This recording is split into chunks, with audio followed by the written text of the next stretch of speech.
イオン丸。いやー、今バイク作ってて、ホンダのカブ。ライオン丸の後輩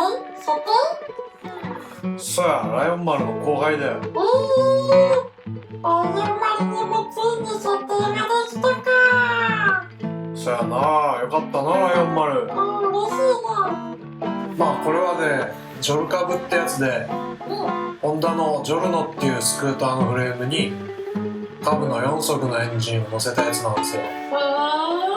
でこれも不動車もらってきて、アヒルみたい。アヒルみたいやな。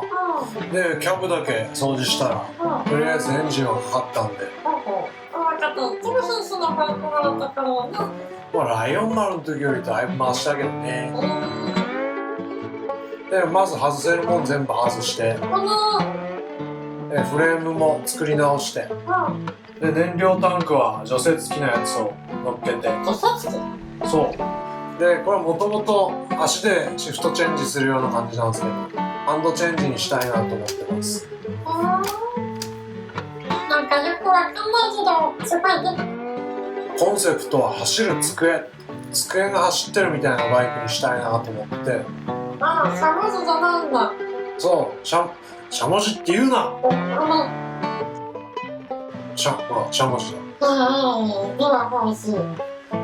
まあでとりあえずこれは木こり先輩に外注して、でリア周りは今鉄板切って作って手作り感あふれる感じで。本当だね。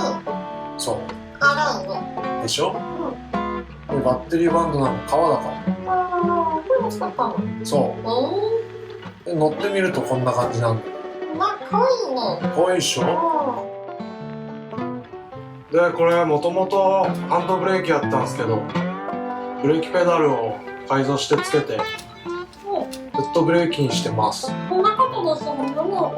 いやハンドル周りになんかレバーとかあんまりごちゃごちゃしてない方がかっこいいなと思ってるんで。きれいな好きだね。そうスカスカ。スカスカ。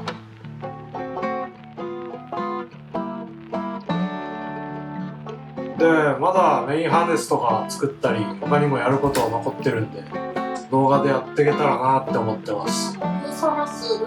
そやな。大変だ。ちゃんと走れるようになるのかな。続きが気になるわ。みんな気になるよね。チャンネル登録してた方がいいと思うよ。